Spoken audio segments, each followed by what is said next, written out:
Changing the rules of the game. Yes, very much so, Yeah. in a way.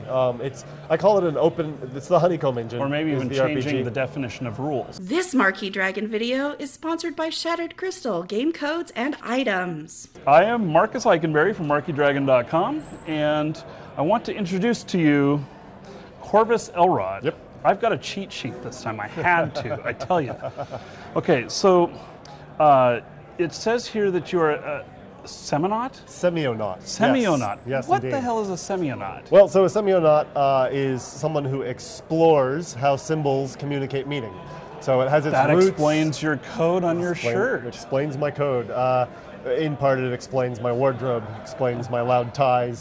So, and you who are viewing at home, you can try and scan, it's a QR code, right? It is a QR code. Yeah, see if you can scan it off the YouTube video. Yeah, I don't know if it'll hopefully- work. No, it should be a little too small, and there's a bit of a Yeah. glare. I don't think that's going to quite work. Well, it's full 1080p. Oh, well, then Yeah. maybe I'll be Maybe. getting harassing phone calls at 2 o'clock in the morning. Oh, goodness. So, as we were saying, So, okay, now, you're like, say what you are again. okay, so I'm a semionaut. Yeah. And that's just sort of a way I make people realize I do things a little differently when I approach game design. Okay. So based on like the work of Umberto Eco and Marshall McLuhan and my own background doing improvisational performance, I have come to strongly believe that the most powerful storytelling tool we have available to us in video games are the game mechanics themselves. Okay. Game mechanics describe relationships. And in our participation with and understanding of those relationships described within the game mechanics themselves, we tell stories That's based deep. upon those. No, that's I had never thought about it that way. But I have like this vision in my head where that makes sense. Right. Right, Yeah. and when you go back through time, if we go back to Actually, prehistoric what's his times, name just said that we can only go forward in time. He did. All right. So if we cast our imaginations back through time, I don't want to break any sort of time-space paradoxes yeah. Or disrupt the continuum and Right. cause You the wanna make sure Borg you still exist. to arrive early. Yes, exactly. To arrive early. Oh, do you know something? Well, I don't remember exactly what date they're supposed to be here, but Oh, yes. I think there is a. Do you know, I think he they're on a also said, schedule. what is his name? He's that brilliant guy in the wheelchair. Stephen Hawking. Stephen Hawking, yes. He also said that alien contact was strongly. We should be careful. Yes. Yeah, when they show strongly- up, we should be really nice and let the experts come in and handle the Yeah, communication. he said it could be very dangerous for It us. absolutely could be. Hence the Borg. Yep. Yeah, Yep. yeah. Hence the Borg. Hence swine flu. Swine flu. That's just a really that come from bad aliens? attempt at communication. Oh, It's goodness. Yeah. two organisms not really making their point effectively, or maybe swine flu is making its point effectively. Oh, yeah. Well, regardless, if we how look do back at the reason we designed games in the first place as a primitive culture, when I see kids playing tag on a playground, I get chills down my spine because they are reenacting the one of the very first games we created, which was Escape the Predator. So Okay. in order to train I'm not future sure. generations, I'm not sure the person that had the predator coming after them would think that was a game. well, no, but that's when so somebody died, But right? you Somebody have got to learn. attacked You and have to died, learn. and someone else Yeah. went, I don't want that to happen to me. Yeah. I'm going to learn to run fast. And then they said to everybody else, you should learn to run fast. And they said, well, why would we want to do that? Because I'm going to get you. Yeah. And then tag was born. Because, oh, well, what do you do now that you caught me? Well, now it's Right. your turn to try to catch me. Come on, let's run. And it Yeah. became fun. And games have been doing that throughout time, from that through Monopoly, which was a protest against the idea of renting a property, having property owners rent property to lots of Interesting. people. I didn't know that. Yes, the landlord's game, which is what Monopoly is based on, was a political protest, sort of a social, cultural protest, saying this is a way we keep an entire nation of people in servitude and poverty. And now to this day, when we play Monopoly, it's all about who can be the bigger jerk and screw everybody else for their own benefit. And it's no wonder we all hate the game and argue about it incessantly whenever we play. So when you consult on this stuff, or I have done some consulting, and I'm now actually working on some of my own projects that are sort of the money where my mouth is, I hope, projects. Okay, so what do we expect to see from that? Or Well, so what I hope we're going to see is we're going to see that there are ways to create more meaningful gameplay than following some of the standard difficulty, challenge, reward loops.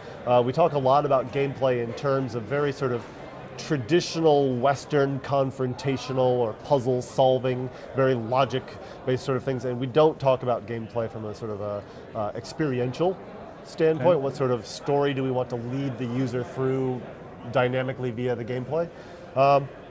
And so I actually have two big projects. One is a tabletop RPG that has a character sheet that is a square game board with large colored icons on it that represent different types of things your character can do.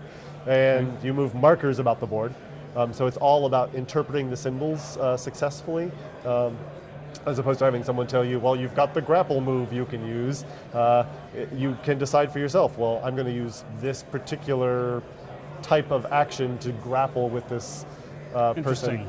And then I also have changing the rules of the game. Yes, very much so, Yeah. in a way. I call it an open, it's the honeycomb engine. Or maybe is even the changing RPG. the definition of rules. To some degree. Yeah. To some degree, very much. Because essentially, rules are an agreement that a community comes to about the way they're going to play. And with video games, we don't tend to think of it as an agreement between the game designer and the audience, because it's just the game designer's rules, because the audience can't really change those rules. But your audience can turn off the console and storm off in disgust. Your audience Right. can choose this sports game franchise over this sports game franchise because they like the mechanics of this one slightly better, they like the gameplay of this one slightly better. So our audience is agreeing to the rules we provide them in our video games. We just tend to selfishly think that they have no choice. So this is all, is this like a community building concept? Is this a fun concept? It's just one of many ways to sort of look at video games and analyze them as a media, and then use that to inform our design process to reach a particular audience that we're not consciously and effectively reaching at this point, by and large. There are people that are doing some very experimental things. Daniel Ben-Mergui's games, Today I Die, Storyteller. They're very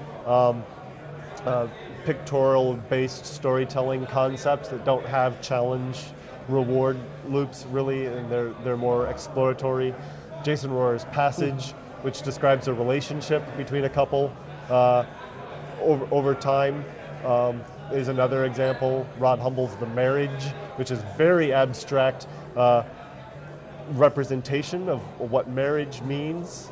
Interesting. To Rod Humble. So there's some things happening around the fringes, and I would like to see us have a language to discuss it, and then use those ideas in our AAA titles or our indie titles. Or Yeah. Very interesting. So, is this your company name? yes, Zackelrow Story Studio. Zackelrow. Why do you choose so many hard words? Maybe having the name Corvus Elrond sort of just set me off that set the down tone a particular path. right off the beginning. Right. Yeah. So Zackelrow is actually, it's my wife and I's studio. Her last name is Zachariason, and my last name is Elrod. And so when we combine those, we have Zackelrow. And it's Zackelrow.com if they want Yep, to check you out Zackelrow.com and is get sort of in touch with you. Right, the gateway. I blog at corvus.zackelrow.com. Okay. And I talk a lot about the projects I'm working on. One project I'm working on right now actually is going to be completely open from the ground up. So we're going to tell you how much we paid the lawyer to look at our contract. We're going to show you the contract that the developer and I signed together. We're going to share the Wave that's our design doc. We're going to ultimately release the code under an MIT license and all the art assets under a Creative Commons license for anyone to use in their projects that they want. Interesting. We're very committed to having this be an entirely open process because we don't have a lot of that in the indie space. So this is something that, if it catches on, may really light up. It could be a very cultural sort of focus. Then you'll be one of the founders. One of the founders of a of this movement. new way of I thinking. would love that. Yeah. That would be, a feather in your cap. Right. And it doesn't have to happen while I'm still involved and aware of it. I keep doing this, and sometimes it's a little daunting.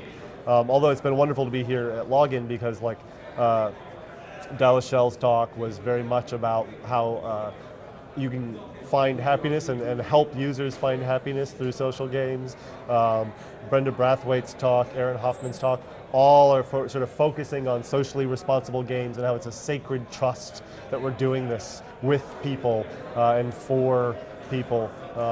And so there's more and more people who have a lot more experience in the industry than I do, because I came to it a little late in life. It's my second career, third career, fourth career. Anyway, it's my most recent career. Sort of saying the same things or similar things to what I'm saying. It's a lot of fun to be a part of that. Corvus, it's been great having you on. Thanks. And letting me interview you. And I have just one parting thing to say. All right.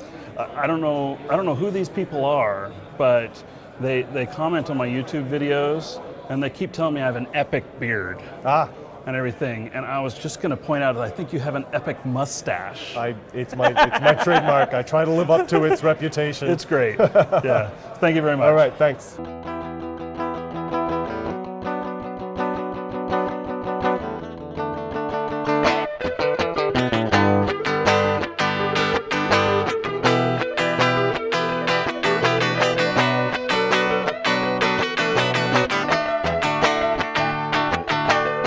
Started out on a Friday night, the sentimental tales you told was just bringing me back to